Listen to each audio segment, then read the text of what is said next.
Hi, everyone. Welcome back to episode 4 of Totally Unqualified. We were not here last week, which is why we are an episode short.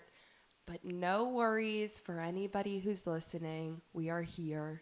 We're going to make it up today. We have a lot to talk about. Hello, everybody. We're back from Spain. Okay. Okay. I do have housekeeping, as always. Let me put on my glasses. So this week's housekeeping, last week we were talking about questions parents have for their adult kids, young adult kids. And you and Natalie afterwards said to me that I completely forgot a really big one, which was when your kids are living at home, should the parents check the kids' rooms for stuff? Snooping, I guess I would call it. So I totally missed snooping, and I'm going to say I was not a snooper. I did not go snooping around in your guys' rooms when you guys were younger, but I'm interested to know why that was so important. I think because everybody's curious if their parents are snooping, if they're the curious type. Also, we have Linus here. He's our special guest. He is. And he's causing a ruckus. He's doing a little Do you burrowing. want to pick him up? Okay, I'll pick up Liney. Liney's making his first appearance because he's being disruptive to the podcast, so please hold. Liney. Liney can be in the camera. Liney's in the podcast. Say okay. hi.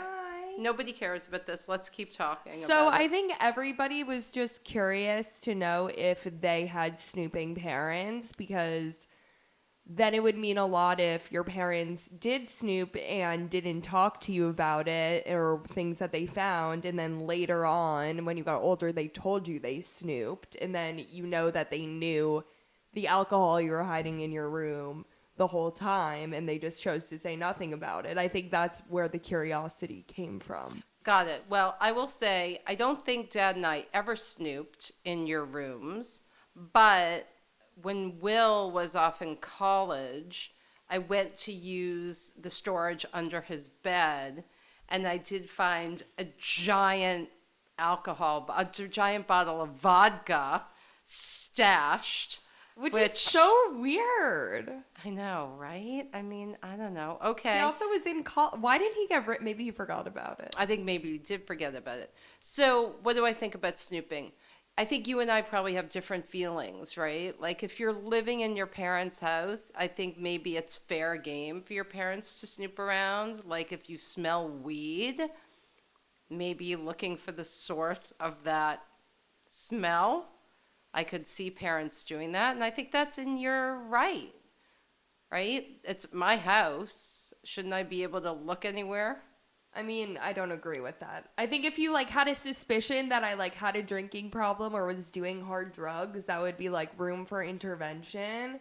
But to say that it smells like weed and that gives you the right to search, I feel like asking or just saying your room smells, it needs to not suffices, especially if you have older kids. When you have high school age kids, I think it's different. You know, this reminds me that when I was in college, a friend who's going to rename nameless, but you know who you are, because we all knew, her mom went into her room. We were in college. She went into her room when maybe she was home after a break or on a break from school and read her diary. And then the mom went crazy because in the diary was information about maybe guys who the person had maybe slept with, as well as who that is such a violation. Her friends and who the friends had slept with. And so that was really bad, and the mom confronted her, and it really hurt their relationship for a long time. Oh, I think that's an unforgivable act. You do? Yes. Diary is crazy. So if your parents went into your room, well, now it's weird, right? Like you live at home, and so would I check your room or not check your room? Like, let's say you find weed in your kid's room. Do you talk to them about it? does it matter how old they are? Is it like, what's the litmus Yes, I think there? all of it matters. I think age matters. I think if you talk to them about it, is your parenting style. But I think that if you're going to search in your kid's room, you have to be ready for the repercussions of them feeling like you broke their trust. Yeah, I agree with that. What if you stumble across something in the laundry? I don't know. Like, do you say you stumbled across it? Okay, yeah, I agree with you. You, it's a trust thing. You can't snoop. Well, Although, you can snoop if you keep it to yourself. yeah, but then what? Okay, so I found something in my kid's room and I'm not going to say anything. Why? Yeah, it's just knowledge that you know about your kid. Your kid smokes pot. Yeah, maybe. The Or fact that I just said pot is hilarious. why? Because older That's people old say people pot? say. Okay. Well, that was the housekeeping for this week. So I think what we've established is some parents snoop, and if you snoop, you have to be ready for the fact that your kid's going to be very pissed off if you confront the kid. I wonder what the thing is, like hard drugs? Like, what's the Yeah, thing that that's you what I'm confront saying. over? Like, if you think your kid has a problem in some way, like you suspect them of having an issue. Right. But I also think, like, once your kid is over 18, it's very invasive. You Yeah. don't want me snooping through your shit. Not much to find, but yeah. Yes, I think that's true. I just don't like you going through my stuff in general. I mean, I'm sure every parent has this. Like Ava likes to take a lot of stuff, my clothes from my closet, my jewelry. It does drive me a little crazy because she doesn't ask. She just walks right in there and helps herself. It does drive me crazy. Right. I I'm don't not mind lending I'm it. not looking with the intent to find something other than, like, a Yes. sweater. Okay. That's what you're going to find. Okay. So let's move on. That was the housekeeping of the week. Do you want to talk about your love? We'll do loves and hates. Okay, so my love of this week is that I was standing on the subway the day after the election. This has nothing to do with the election, actually, but I was standing on the subway and I was thinking about how I have grown up taking the subway my entire life.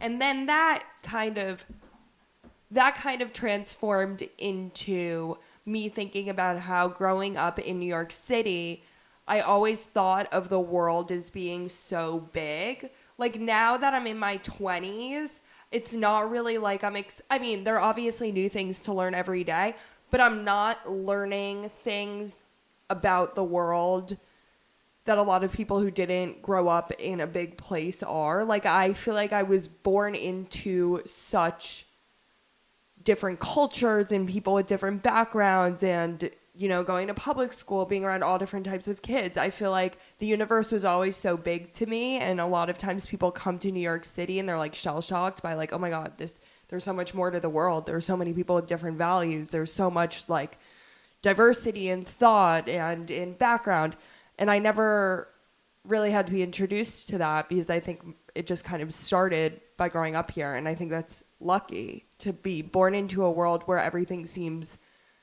possible, where I'm not discovering anything new about, I mean, I'm learning new things, but it's not my first time meeting somebody different than me. Yeah, I think that is super lucky because I was not you. I grew up in the suburbs and I felt very claustrophobic for whatever reason in the suburbs in Massachusetts. And I just knew I wanted to be in New York City. And I knew, I don't know, the big city, it felt like. And I was so scared because I grew up pretty small, and you kind of knew everybody. And when I got to New York City, I was that person. Like my eyes were wide. I could not get over it. Everything was huge. There was so much of everything. I was very overwhelmed. I was super excited, but I was very overwhelmed. But it did feel like I was finally in a place where anything was possible. Mm-hmm. So I could see growing up with that would be like the world lucky. Has always been big to me. Yeah. Like I've always felt like I could take on anything in the world because I was surrounded by the world. Whereas I don't think a lot of people grow up in that way. I think that's really interesting because some people might feel like it's so big here that it's too much, and you might feel like you can't take on Like it's too much. But I think that might be the mentality of somebody who moves here. Like, Or is not from here, possibly. yeah. I'm saying I think that it's a common thread throughout people who have been born and were raised in New York. Yes, I hear you. Yeah, that's a good one. Okay, guess what? My love is sort of along, it's not along the same lines. It's a little bit surprising, actually. So, my love is, this week was election week, and I love being American. And we were in Spain, as you know. We were in Madrid, and then we went to some other parts of Spain. And I'm going to have to say that some people were super nice, but in general, I did feel like people were not super psyched for us as Americans and weren't the friendliest, I felt. And Well, we also don't speak Spanish. right. And so, okay, got it, right? Like, oh, Americans, you only speak English, blah, blah, blah. And Will, to his credit, does speak Spanish, and he's doing a great job, and people do seem friendlier to him, I will say. And I do want to PS that the guy at his local pizza place was absolutely amazing and so nice. And he's basically, I thanked him for taking care of Will, because Will's in there apparently every day. And he's Spanish, this guy. He was so nice. But so I was just thinking about the election and walking to vote. I was super excited. You know, I was very excited to get my sticker, which I love, and they hang on our refrigerator. And I really love being American. I feel like I am a patriotic person. I like the red, white, and blue. I like all the TV shows. They're about American politics. I love The West Wing. I love Madam Secretary, which is like the original grandma show. And right now I am loving The Diplomat, season 2. Carrie Russell, OMG, you're the best. She is the bomb. So I feel like proud to be American. I do. I like it. Okay. What, you're surprised by my patriotism? I mean, I think being able to vote is very lucky and something that a lot of people take for granted. We have an incredible country. It's so beautiful and it's so diverse. And the people in this country are so diverse. And my love does tie to my hate. Can I do my hate? Sure. Okay, here's what I hate. I think I've decided I hate Monday morning quarterbacking. So I hate that our country is really divided. And See, I don't agree. I'm sorry. really? Okay, so here's what I think. We had an election. Okay, the results are the results of the election. And I feel like we all need to look at each other and come together as Americans, not as like political enemies. I feel like we've been treating each other like enemies, and that's not good.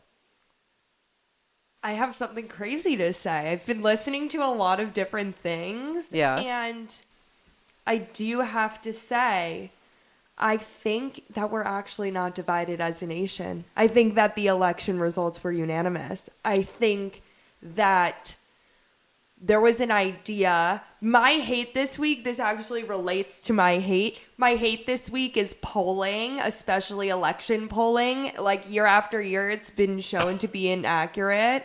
First with Hillary.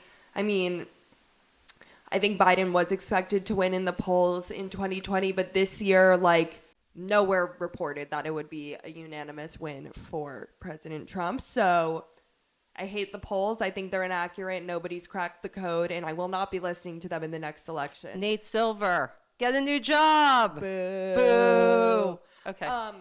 But I don't think the country is divided, actually. I think that the Democrats missed the mark. I think that everybody was going in because they were so excited to have a new candidate that they thought that that would be the thing. And Kamala was appealing to young people and, you know, had all the celebrity endorsements. And op-ed after podcast has been saying that all of this contributed to the Democratic Party looking like elitist or like the elites, and that they were out of touch with the real issues that people are having. I think at the end of the day, if you look at exit polling, if you look at what people were saying who voted for Trump, it really came down to the economy, and Kamala is in power and she couldn't make groceries cheaper. So I don't necessarily think that we're actually that divided as a country. Really? I think I hear you on your if analysis. you can't- Agree on the if economy. you can't, here's the thing. If you can't put food on the table, then you're not considering the rights of others. Like, I don't think... Well, that's what I'm saying. But I don't think 70 million people hate transgender people. I think that 70 million people are trying to feed their families. Right. I agree with that. I Now, think 70 million people are trying to afford gas. Yes, right? exactly. So I think that we have the luxury to consider others, but not everybody does. And Kamala's in office right now, and this has been a problem. Yes. Well, it's that wages have not kept pace, right? The economy is better under Biden, but the wages, inflation was horrible. It's come down, but it still has not kept pace with wages. And that's the problem, right? It's really hard to afford stuff. My groceries are a fortune. They've doubled in price since COVID. So I really understand.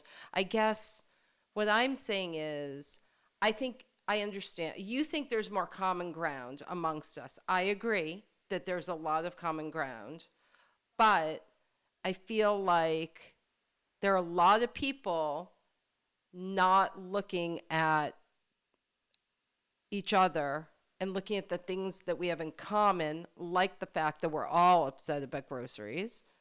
Right. That we're looking I at... don't know if the president-elect is the right person to be bringing everybody together under this common frustration. I do believe that there's a lot of hate that is circulating, but I don't think that it's fair to say that our country is actually divided. If anything, is our country not really unified because the popular vote matched the electoral vote?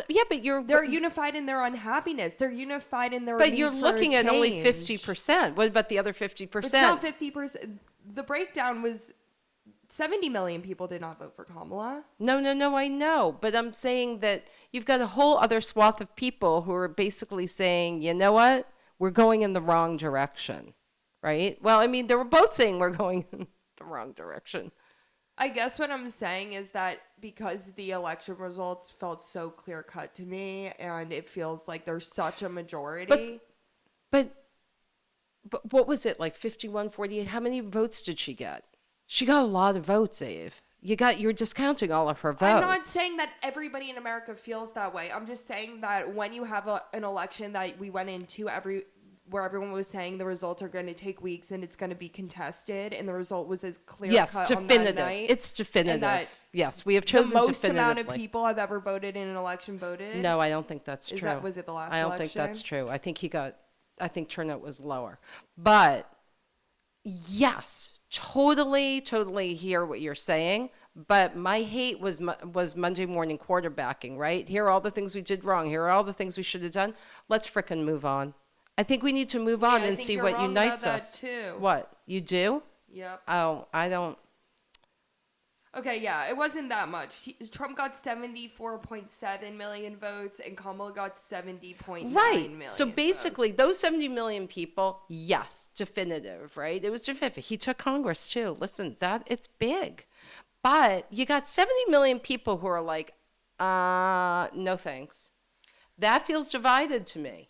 But I can also say that we could also say there were 70 million people that all united to back a candidate, and there were 7 million people that were itching and scratching to get each other to be on board. What's your point? There's a unified front behind Trump. No, I know. Yes, I agree with you on that. But I think you're discounting all the Kamala voters. Yes, we're the ones who are not unified. That's what I think. No, but I'm saying, can't we put politics, can't we see what we agree on, right? I would be curious to wade through it all. Like, is America ready for a woman? Was it or not, right? Women, it seems like if you took men out of it and you looked at how all women voted, it's a very different story. That's very interesting to me. but the polls projected that more women would have voted for her. Yes, that's true. So. Or come out. It does seem like the Democrats had a problem getting people to vote. Yeah, I actually don't think this is a time for us to start moving forward. I think this is a time for us to go back, because I think that everybody's heads have been buried in the sand since Biden won in 2020. And everything that I've been listening to has said that Kamala's loss was just, I mean, she's a woman. There's so many factors. She's A in woman of office color. right now. Like, yes, that's all apparent. But it does seem like there's this issue with what does being a Democrat stand for? Because right now, if you go back and look at all of her things, she only talks about her policy and her ideas in terms of what Trump's are and what she isn't. She didn't define herself by herself. She defined herself by the other side. That's very interesting. It's interesting that do your friends feel the same way? I don't know. Because I'm like taking a very like critical analysis. I know you are. I'm not looking at this as like, there were multicultural factors. Like, I feel like everything I've been listening to has been very like analytical. Like, yes, we can say that she's a woman. She was a woman for the entire election. You could say that she's a woman of color. She's been that way for the whole election. What were the strategic choices made to is why she is lost? So I just want to say that I am worried about extremism in this country. I am. And I feel like the Democrats do need to take, it's not Monday morning quarterbacking. I don't want to know what went wrong in this election. What I do want to say is, Democrats, you need to figure out like where you lost your people and where you took the wrong turn, because it's not a fluke, right? That President Trump has won twice. And this is not an aberration. And you've got other leaders in other countries who are also extreme. And so I just worry that we're not paying attention. And I do a little bit Pollyanna wish we could talk about the things like that. We are all upset about the price of groceries, and that's something we can all agree on, right? I just don't know how to fix it, but I just don't like reading in the paper so many analyses. Like, okay, got it. Let's just now move forward. I do want to move forward. I don't want to go back. I don't want to go back. I want to move forward. Didn't work for Kamala, though. Okay. I know, but you gotta go. That was her I got it. Look at you. I like how you're doing I just that. want to say something. Not that this is benefiting anyone but me. Do I think that I could be a great political commentator and analyzer? Yes, because I've been saying since the jump that this was going to happen. Nobody can say I didn't. I wrote it down. I said, it's fucked. Trump is going to win from the very beginning. I knew. I just knew. I think that we also, this is a whole other conversation, need to reevaluate the way that we do media, because MSNBC, CNN, I'm looking at you. You've created echo chambers. I'm not saying that the other side hasn't, but yours were damaging. And look at Fox. Fox is an echo chamber. Okay, but Tucker calls. I mean, come on now. They've created an echo chamber in which we were so optimistic that Kamala had a chance. Here's what I want to know. Every single swing state did not vote for her. Like, it was an I got it. unanimous election. Everybody went into the night being like, and what if we get Iowa? North Carolina's looking good. Like, really? Really? Here's what I want to know. Know what my big question from this election is? If Kamala Harris had gone on Joe Rogan, would that have changed anything? He is super popular. I get it. I am very curious because she didn't go on and he endorsed Trump at the very end. You know, he didn't endorse him immediately, and she did not go on. I'm curious. Okay, shall we go on? Yeah. Yeah. We've had a lot of processing to do about the election. Okay. I'm curious about it. I'm curious to see what's going to happen. All right. Curious. Okay. I'm more than curious. Yeah. Um, Ay, ay, ay, ay. Okay, I hold just on like to your I hats, don't everybody. know. I just can't believe that there are 70 million people who are that extreme. I just Okay, can't. but I am very worried. I'm just going to say this. I'm very worried about our civil liberties. Yes, I am. I that I mean, agree with that that. abortion rights. Okay, I just can't even. Florida. I'm looking at you, Florida. Right, 57% but to if you see 60. but if you see 57%. Yeah. 57%. Yeah, but not 60. No, I understand, but I think that also it's more of a commentary about the role that men play. Like how many of the people that voted against it were men. Yes, Like I think it's possibly. a greater critique about sexism rather than people hating abortion. I don't know.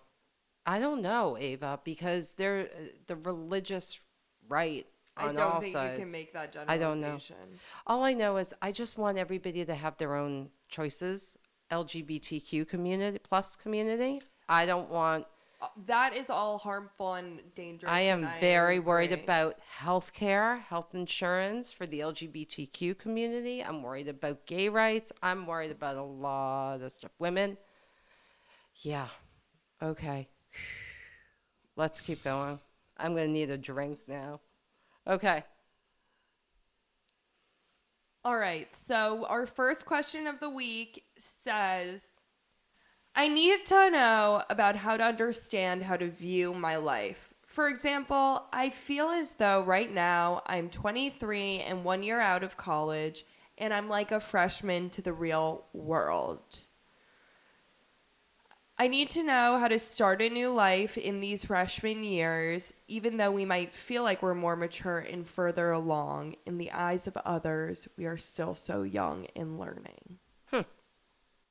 Okay. So, can I answer what I think about this? So, I think it's a really interesting question, actually, being like a freshman in life. And I so remember that minute.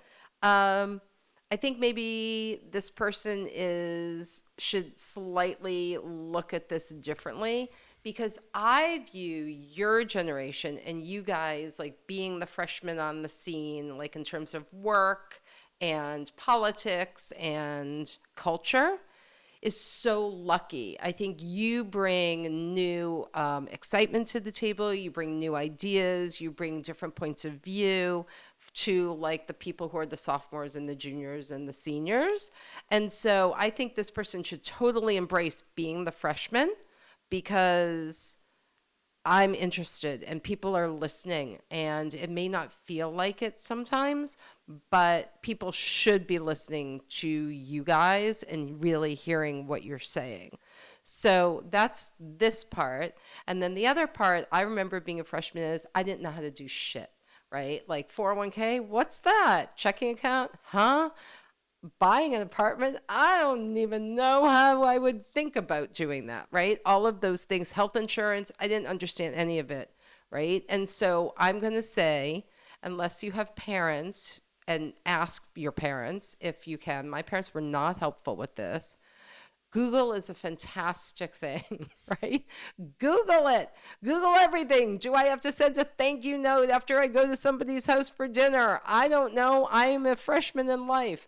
What do I need to wear to such and such event? Google it all or ask an older person. So I think the practical things are hard. Like I didn't know about 401k and what do you do and matching and it's confusing. And on your tax form, like what do you put? How many deductions do you take? Right? I get it. It is all that freshman time is complicated and confusing. Is that a freshman thing though? It Like, is aren't to there me. people That's a that don't beginning know how to adult do thing. that? Yeah, I think so, but I didn't know how to do it in my first job. Like to me that was a freshman move. Yeah, Like I I moved guess. here and I was like, "Wait, I how do I get an apartment?" Right? Like I didn't even know how to rent an apartment. I didn't know how to do anything.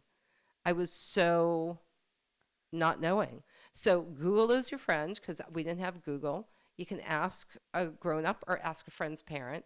But I think embrace being the freshman. Ask a grown up feels like the wrong thing to say because we are grown up. Okay. Ask a person who has been through it. Now we have to housekeep this one next week. Okay, don't ask a grown up. Ask someone who has been through it, who might be more seasoned than you, who might be older. How's that?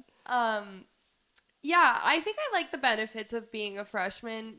I personally don't feel like a freshman in the world. I think that relates back to my love of the week. I think that I just have a very, I don't know, mature sense of self. I don't know if that's necessarily the case, but that's how I feel. That being said, obviously, I have no idea how to do the whole 401k tax situation. I have a very helpful father who was an accountant at one point. That's true. You could call him. Yeah, call him. But I do have to say that I think I like the benefits that come with being a freshman. Like, people really understand that you're learning, that you're in a phase of life where everything in a lot of ways is new. Figuring out your career is new. People are really willing to talk to you. If you try to network with someone and you are in your early 20s, honestly, like throughout your whole life, I think this should be the case. But if you try to network with somebody and you're very early in your career and they're rude to you and they do not want to give you the time of day, I think that is the biggest loss on their behalf. And I think that they are doing whatever the opposite of a mitzvah is, because it's so exciting to help shape young people and talk about your experience, and people who are not excited about that are really fucking weird to me. I think that's I agree such with a that. loss. I when think we people owe are it to kids. Yeah, I think when people are discouraging and like rude and they like have a whole career, it's like, why wouldn't you give the advice? Seems Or like well, people are very busy, but you're not too busy. You're not too busy for a 10-minute conversation. You're not too busy to answer that email, even if you have to answer the email or the text and say, I'm very busy. Can you call me in a few months? I feel like people mentored me and helped me, and it is my responsibility, and I like it, I like it, to help people who are just starting out figure out their career and get going. everyone's busy. I feel disdain for people who don't take the time and are avoidant of helping people who are young in their careers, especially as somebody who had to get over my fear of networking cold and bothering people in their emails. And you know what? It's a normal thing, so get over it. Well, it's not that easy. I mean, of course, it's very hard to ask somebody because you feel like you're. Oh my God, you were not this nice to me when I was doing it. No, but you gotta do it. Get over it. Right. Okay, yeah, you're like, it's very true. hard. I wish I got that pep talk. No, it's hard. It was hard for me to do it. Wait, I do want to say that this is why I love Adam Grant. Do you guys know Adam Grant? The professor at University of Pennsylvania who's written some really great books. And he's a social scientist. And that he, a long time ago, there was an article written about him that he answers every single email he gets because he believes that we should be connected and that he owes it to people to respond. And so I love that. And he gets thousands and he just goes through them. And I think that is really amazing. And his books are really, really good too. Very interesting. So I hope this person embraces being the freshman. I agree. And likes it. Because you know what? You're always in a hurry to be grown up and go fast when you're a little kid. And you shouldn't be in a hurry because it goes so quickly. You should just embrace being the freshman. Okay. Next, we have our first voicemail. Hey guys, so I saw your last podcast and I really enjoyed what you guys were talking about and how you view different situations. So I just wanted to get your advice on something. I'd love to remain anonymous, but basically I've been living in New York City and working at this job for about a year. It's a pretty small work environment and I'm close with all my coworkers and I've started becoming more friendly with my boss, and he's an upper management guy. And I had always thought he was maybe flirting with me a little bit in passing, but I never had any written kind of confirmation. But then this past weekend, he sent me a text that was a little suggestive, I'd say, for a boss. And my partner was sitting right next to me, and he looked over my shoulder and saw the text come in, and he basically was not happy about what the text said. So he gave me an ultimatum, and this is where I stand right now. He told me that if I don't go talk to HR about the situation, that he'll break up with me. And I obviously want to stay with him, but the situation is that if I went to HR, I'd most likely lose my job. So I really do not know what to do. And I would love your guys' advice. Thank you. That's our most serious question we've gotten. My blood is boiling. I am about to explode. I am so furious at this because somehow this guy has made it her problem, not this guy, the partner. I'm talking about the guy at work. Yeah. The boss has freaking made this her problem, and now she can't win. And I am livid over this. I think that it's two isolated things. I think that if we're going to be so honest, I think that the partner, I've been given context and I have been told that this partner is not a long-term partner because that was my follow-up question. I think that the partner needs to be left first. If it's not long-term and they're putting you in a situation where you feel like you are unable to make the choice you want to do because of their feelings when it's something that's happening to you, I don't think that they're a considerate partner, and they obviously don't understand the nuance of the situation, because if going to HR was so easy, that would be what you would do. So my first thing, just to get that factor out, is I think the partner is, we 86 the partner. Thoughts? I'm shocked that you went to the partner, right? Well, to me, trying he's to break like, it down. to me, he's, I think once you get rid, because the partner is the one who's forcing her to go to HR. okay. I hear what you're saying. We're backing in, I guess. So if you're backing in, my question is she unhappy with the boss making this move on her? Is she interested in the boss? I know, right? what's the boss Does dynamic? yeah, exactly. Does she like it or not like it? But let me just say to you, caller, this is not going to end well. It never does. And what makes me so angry about this is, why do you think you're going to be the one who gets fired? If someone is sending you inappropriate texts, he should be the one who gets fired. Well, that's what I'm a little confused about within the company. Also, like, after all of this Me Too-ness, HR would know better. So I'm a little bit skeptical of your company. Me too. I think Totally that's skeptical. A weird thing within the company. I do understand that these power dynamics exist. I'm not going to deny that. It just seems like a little bit of a weird, like, the fact that you would know that it wouldn't go in your favor is questionable to me. I wouldn't say that this should lead you to look for a new job, but I don't know. I would reevaluate the place I'm working at, because in all situations, like, even if this wasn't like a flirtatious, like, crossing the line thing, like, if you had a legitimate, let's say your boss was just really mean to you, you should still feel comfortable going to HR and feeling like you are the victim in the situation. Totally. Yeah, I this is why I want to know more, because you know what? You should be able to go to HR. You should be able to say something. But you should also go to HR because you want to go to Exactly. HR. Well, that's not because true. Your partner is Yes. like, I don't feel comfortable. Like, you're the one who's ultimately, whose comfortability is at stake. No, comfortability. Comfort. You're the one Not a whose word. comfort is at stake. Yes. That doesn't feel right. Comfortability is not a word. I like comfortability. Okay, not a word. So I need to think this through for a minute out loud. So do you like that the boss is interested in you or not like it? Either way, it is not going to end well, right? Because a personal relationship at work is never good for anybody. Because Sometimes. eventually, always, What eventually about people someone... that get married? It doesn't really happen. Then leave the company and stay together. It doesn't work when you're at work, because if there's a power differential, And because eventually somebody is not going to like the other person.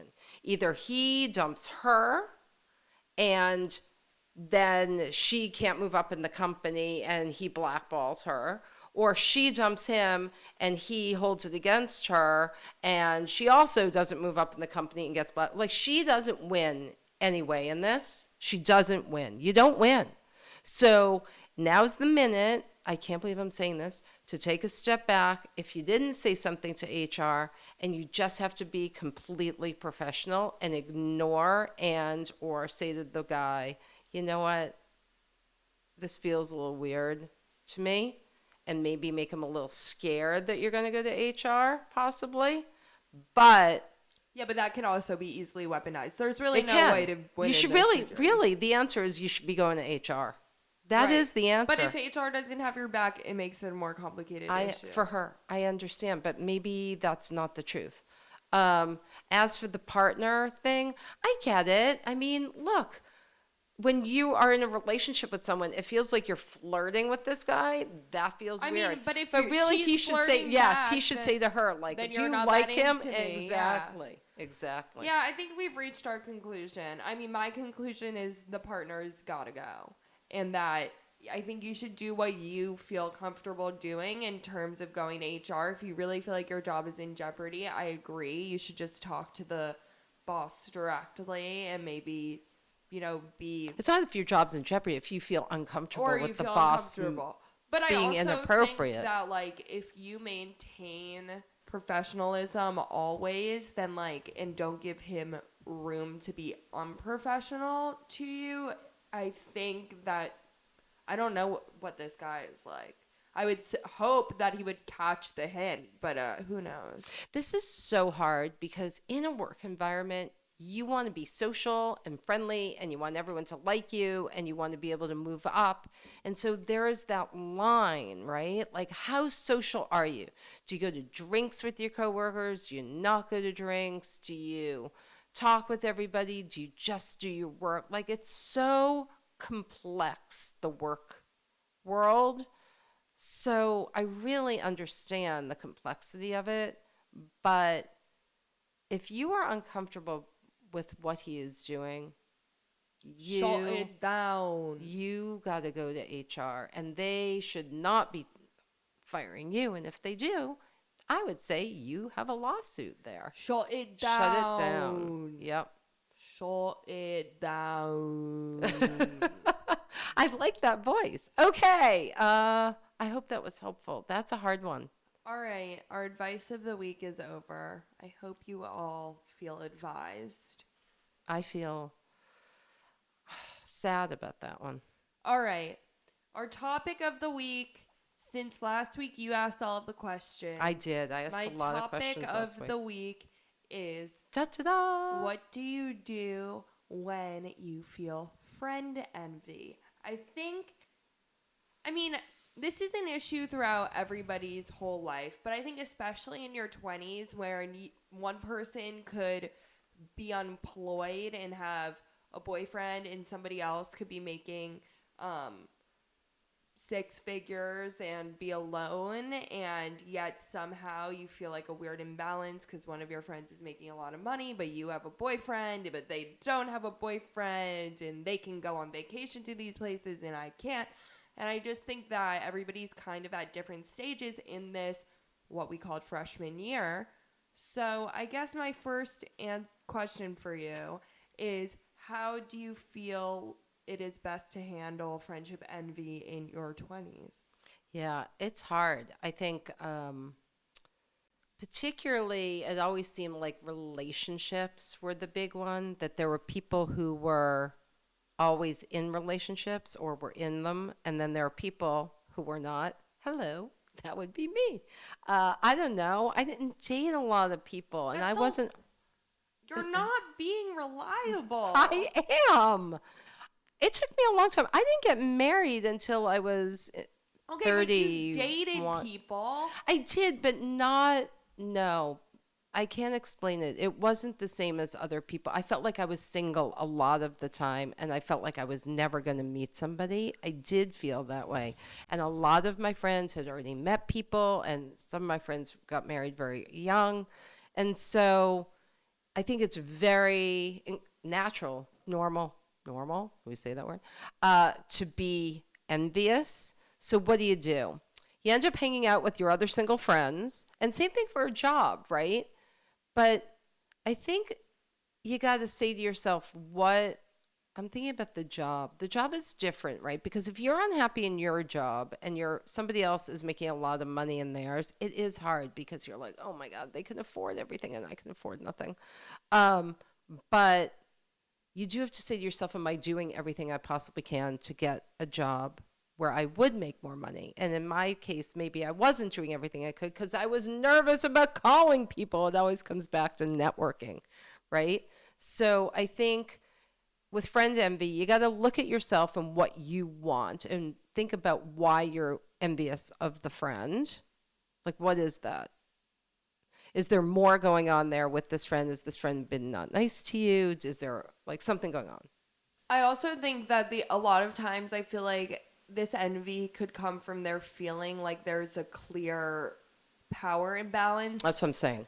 Yeah, like I think that if you feel like your friend who's richer than you is like holding it over your head and like always chooses like the most expensive place to like get a reservation, it's not cool. Right. So that's what I'm saying. Or the friend But you could still be envious of the fact that they're making more you money. could, but I think so you got to look at it practically, right? Like the friend who has the boyfriend, if they're always with the boyfriend, you could be envious of the boyfriend, but in practical terms, that friend's not being cool, right? No. That they should be spending time with you still and not like you and the boyfriend. I always hated that when people did that. That really annoyed me. I also feel like there's a lot of stuff envy at this age. Like I think that if we're gonna be honest, when you're in your 20s, like some people, are making a lot of money, but like family money starts to show and everyone's going on vacation every 3 weeks, and you're like, you're not paying for that. I mean, I just went on vacation. I didn't pay for it. So. That's true. But to see other people, obviously the grass is always greener. So to see, somebody else who is going away every month and isn't paying for anything, you're like, of course you have been dealt those cards. Well, I think it's a good minute to take a look at your values and what is really important to you and what you're all about, right? If you're envious of your friends, like what is it that is making you, is it the relationship, like the time spent isn't there and so you miss the friend? Or is it like true envy of some of the things the friend has? And then maybe you need to reevaluate your values a little. Or get a higher paying job. Right. Well, that goes back to maybe there's something that you're not doing. But I will say, I wonder tell me what you think of this. Do you talk to the friend? No. Why? Unless the friend is always choosing the expensive restaurant, unless the friend is always with the boyfriend, and there's a reason to talk to them, I don't even know if I'd call that envy as I would just call that being a bad friend. Then I think you can address them. But if you're mad that your friend is going on vacation with their family all the time and you're jealous that you don't have the same or come from the same means, what are you going to say? Like, I hate you because you're rich. Or it could be for anything, right? Or if you're your friend's getting married and you're not, or your friends have kids and you don't. I think it's all. In situations where you feel like you're being left behind or you feel like you're being slighted, I think that's worth bringing up. Right.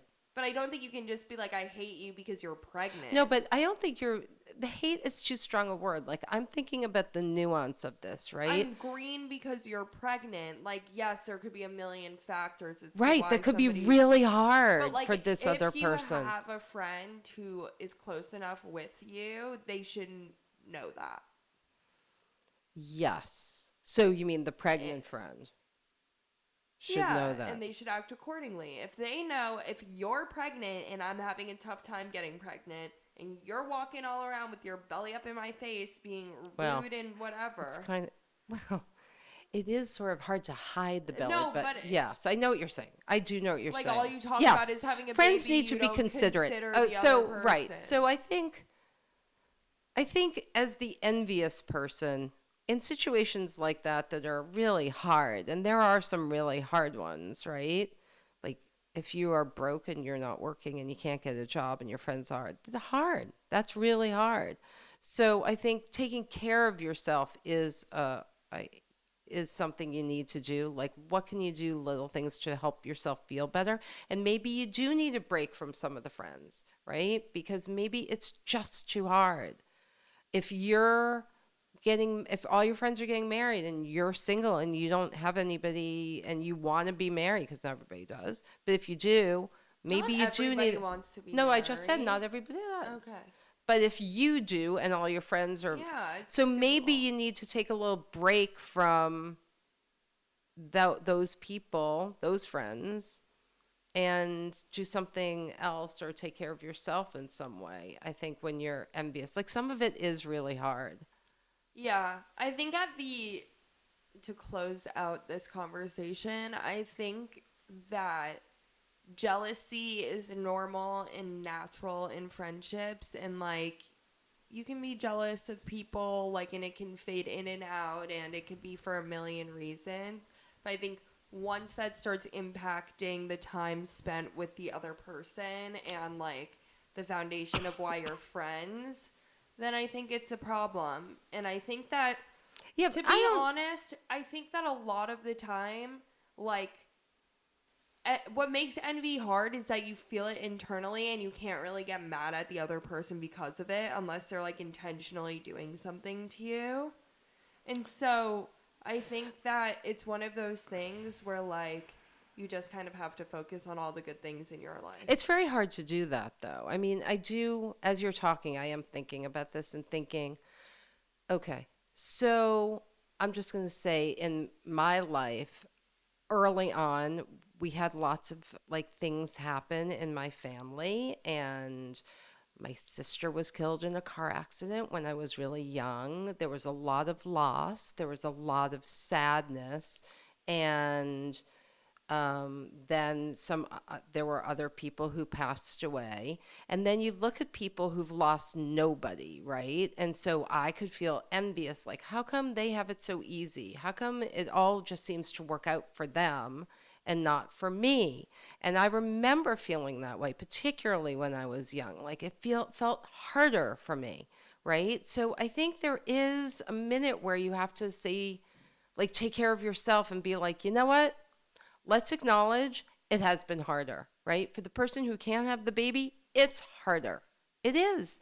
And you're allowed to feel envious and you're allowed to feel upset about that, right? Right. It's not like, okay, pick yourself up by your But that's not what I'm bootstraps. saying. I'm saying, yes, 100% I agree. You can acknowledge that. But ultimately, it's not the problem of the person who it's been No, easier that's true. for. Yes, that's true. And I think that people try to make it the person who it's easier for his problem. Like, Right. if you were getting mad at your friends who all didn't lose siblings, that's your issue. You can feel anger inside. You can be upset about the circumstances. You can ask, why is it easier? But if you're expressing anger and hatred towards your friends, do you understand what I'm saying? Yes. Ultimately, that's No, yeah, I an get it. internal problem that you're projecting. And Right. you need to take space from your friends then. Like, Or if, go to therapy and yeah, like, figure figure it out. Right. And find a place. Yeah, maybe is therapy always the answer? I guess your maybe. envy is really nobody else's problem at the end of the day, unless the person is making it a point. Right. Like the person who's like flaunting And is like, it. and the baby. Okay, Right. that's rude. Right. But if I'm quietly seething that you're pregnant and it's been really hard for me and you're being understanding and you're trying to support me and I'm still envious, it's my problem. Okay.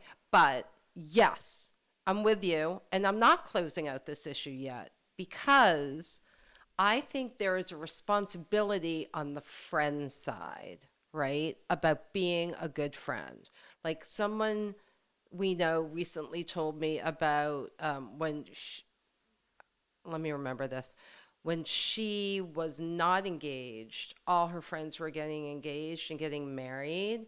And one friend in particular was kind of like throwing it in her face, Well, that's right? being a bad No, I friend. know. But so I'm saying, let's talk to the friends about this, right? Like, I'm saying you and me as we're speaking, because we're saying to the person who's the me who felt bad for myself and Well, envious, oh, take space and like yeah, maybe well, work I it out. just call But that being a bad friend. and I'm saying we should say, I want to say to the people who are the friend, you should be looking at your friendships and you should be looking at your behavior and you should think about what you're doing, because I think sometimes friends don't do that and they're so excited for themselves that they don't look, Yeah.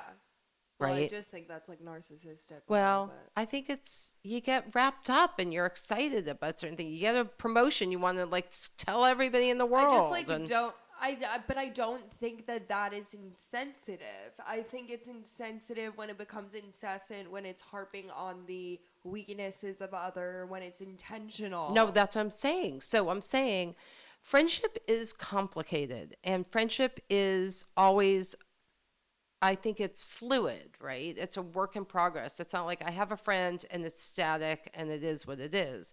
I think you're constantly, like a marriage or any relationship, you're feeding it, right? And so sometimes we are off balance in our friendships and we're not feeding them properly. And we lose sight of the person, like of the actual connection. And I just think I just want to say for the people who are being envied, you know, you gotta, So this envy never goes away. um, I think it changes. I have to think about that. Like, I remember having envy when I was, maybe a little, like, sure, there are But it's still just about people. different things. Oh yeah, maybe. No, Like but still there are envious of still others' people who are families. unscathed, right? Like I feel like as you get older, maybe fewer people, but No, I'm not you don't think that there's envious. envy like growing up and like taking kids to like sports and stuff and What do you mean? like family envy, envy of if you have like a misbehaved child. I don't know. Yeah, I think Like you will obviously love your children, but like let's be real, like does it make you feel a little bit envious when your like child is struggling and like another child that you yes. know is doing really well? Like, yeah. Yes. Yes. I think there are definitely other envies. Yep, yep. But somehow they don't feel quite as big to me. Maybe it's because you figure out what your values are and you figure out what's important to you. And so you also see so much of life that you realize that it's just everybody has stuff and everybody goes through things. And I don't know, envy doesn't come in. Like, sure, do I wish we had more money? Yeah, but we're lucky that we have what we have. And I don't know. I don't know if you feel that way all the time. Mm, I think it'd be crazy if you felt that way all the time. yeah.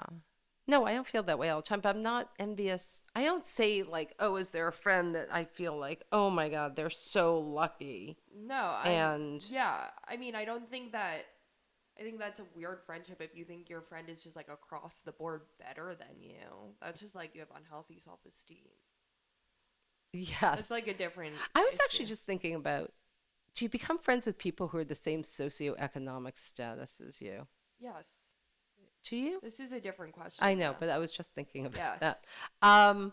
So I don't know, but I have to think a little more. But I'm going to come back for housekeeping next week and think about envy as a grown up because I don't feel super envious really, but and I'm trying to be honest with myself about it. Hmm. But I feel more lucky than envious. But I definitely when I was younger, I don't know. Maybe is it because it's all the big life stuff, like I think that you just have less. relationship and Yeah. home and I think you just have less of a job. solid foundation when you're younger. Like at the end of the day, at your age, you'll always have given birth to two kids and have a husband. Me personally, but not everybody. Right. But you have that foundation, which then makes it easier for you to not envy people. Whereas I'm in this situation Yes. where we're all kind of like at the same level.